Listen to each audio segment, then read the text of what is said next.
This is Amended in Action. I'm your host, Michael Rickey.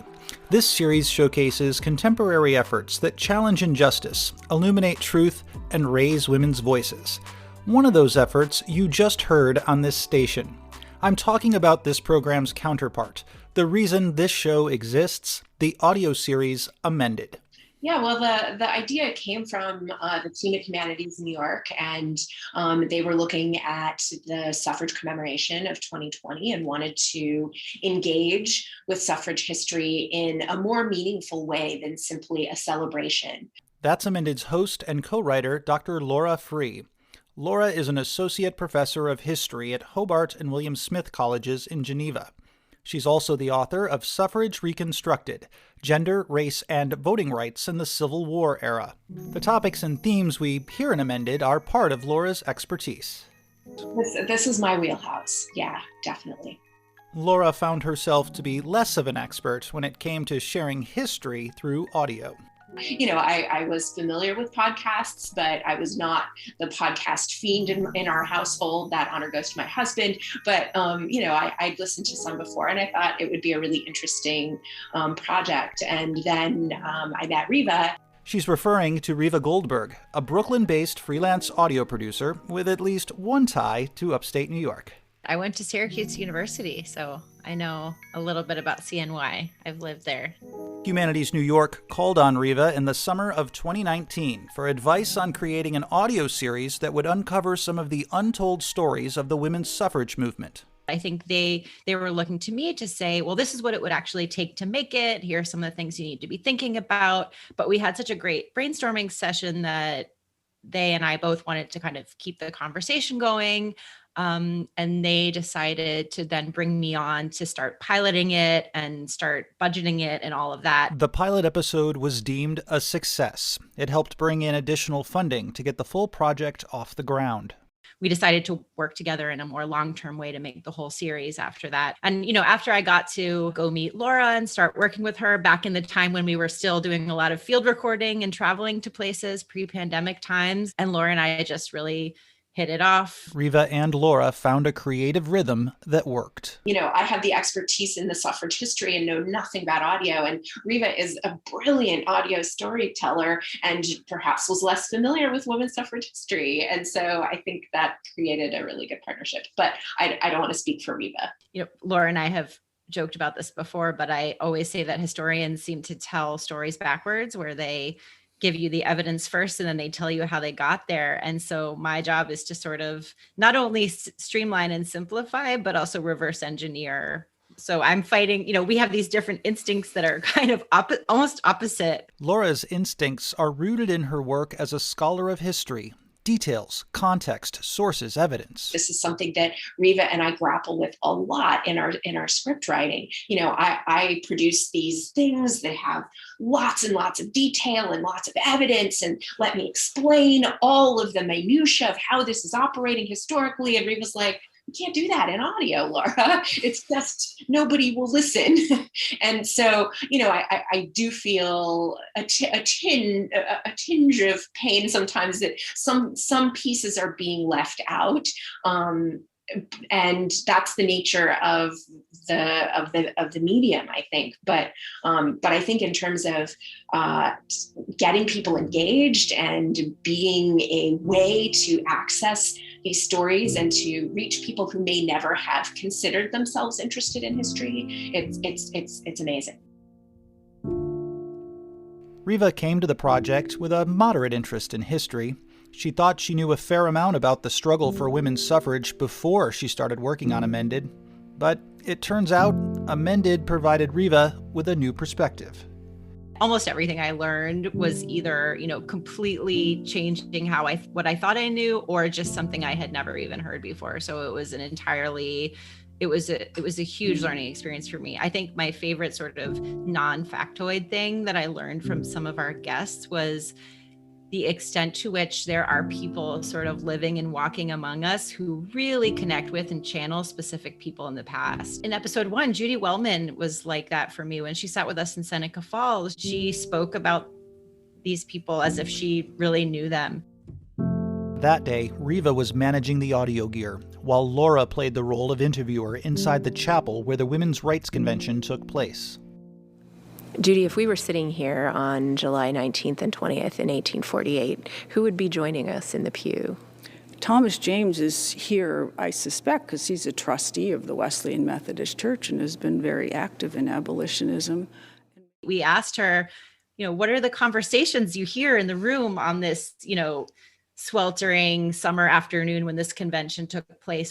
And maybe his daughter Martha's over there too. Or who lived down the street and what did they do for a living? Right over there, I see Charles Hoskins. And everyone knew Charles because he kept the largest general store in town.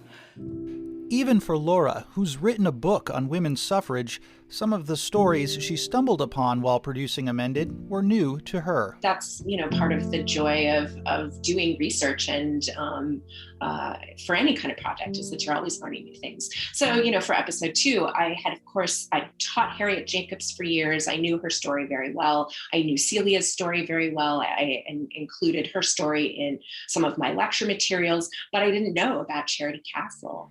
29-year-old Charity Castle is one of the 8 enslaved people Harriet takes with her to Philadelphia. Charity has also been subject to Charles's violence, so leaving with Harriet offers a small degree of escape for her. But legally, she's still Charles's property. That was a really interesting and new story for me. So that's just an example, but in every episode, I learned something completely new. Riva and Laura say throughout the process, they took great care to accurately portray the essence and the voices of the historical figures the series profiles. I felt a deep responsibility to honor and respect the stories of these women. It felt somehow more important to get that right than it did to, for me, writing my book about Elizabeth Cady Stanton, right? That I think we had an obligation to do our best to bring their stories to light. I'm going to take away from this experience that Riva taught me is, in thinking about people's stories, you have to always be asking a few questions. What do they want? What will they do to get it? And who's getting in their way? And so that, I think, also helped us think about, for these women in particular, what do they want? Freedom, bodily autonomy, the right to control their own lives. What are they going to do to get it? They obviously exhibit a wide range of actions that they are willing to take. And, who are the people who are getting in their way that are enslavers, obviously. And so, thinking about it in that way also helped us to, I think, do justice to their stories. Yeah. And we still, with every episode, we're really pushing ourselves, even though we're talking about someone in the past, to really try to understand what they wanted and what was in their way and how they tried to get it. And that sort of forces us to really find the narrative. And then everything else sort of supports that, or it kind of falls away because we really want to connect with that person and what they were trying to do, what they were up against. And that sort of always forces us to make sure we're telling a really good story and that we're not launching into a lecture or bullet points that we want to make sure the listener takes away. We really want to bring them along for a journey with that person whose world we're trying to immerse them in. Part of immersing the audience into the story involved taking the listener to the places where these women lived, to sites where history unfolded.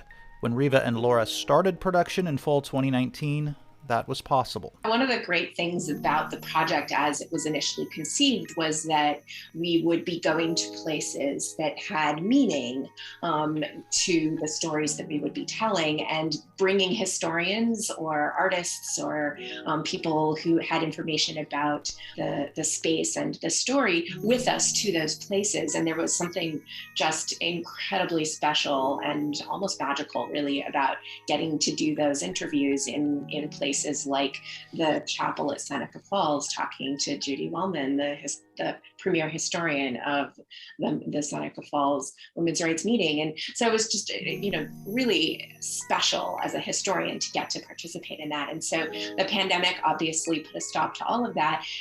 But it's also, I think, pushed us to try to be creative in thinking about how can we bring meaning to these stories if we're not actually in a space with a person? What are some ways to make the story rich without that? Amended creeps forward in time as the series progresses, introducing new struggles facing new generations of women. So the third episode is about a Black woman activist, Frances Ellen Watkins Harper, who was an advocate for abolition, education. She was an author, a poet, an amazing person, also a suffragist. And so her story is episode 3. Then the next 3 episodes start to move us into the 20th century. And so the 4th episode is about women's labor rights activists in New York City. It's their stories connected to the very famous Triangle Shirtwaist Factory fire. And we explore their labor activism and how it aligned with suffrage. Then the 5th episode is about a young Chinese activist named Mabel Lee, who was an immigrant to the United States and an advocate for women's voting rights and equality in both China and the US. And then our final episode will be about a set of Native American women's activists who advocated both for tribal sovereignty and for US citizenship and voting rights for Native women. And that'll take us through to the Voting Rights Act of the 1960s and then beyond to the present moment. The final episode marks the culmination of a project that began nearly 2 years ago. I asked Laura if she would do it again. With Riva in a heartbeat, yes, absolutely. I would need to ask for academic leave for the duration. However, one of the challenges for me has been that I have been teaching full time through this whole experience. And so, juggling this was a very different kind of commitment than doing your own scholarship. When you're kind of writing on your own, you can wedge it into those little moments. And this requires a much greater chunk of time, a greater collaborative space than I'm used to. And so, I would absolutely do it again, but I would need to put a hold on my day job. For Riva, producing audio is her day job, but this project has changed how she frames her work. I think I actually now think of myself someone who makes history podcasts, someone who makes educational podcasts, someone who, has over the course of the past year and a half developed some great tools for helping to make pretty complex history into something that can be publicly accessible and immersive. And so, I would love to do that again. You can learn more about the audio series Amended, listen to past episodes, and explore photos and digital archives at humanitiesnewyork.org.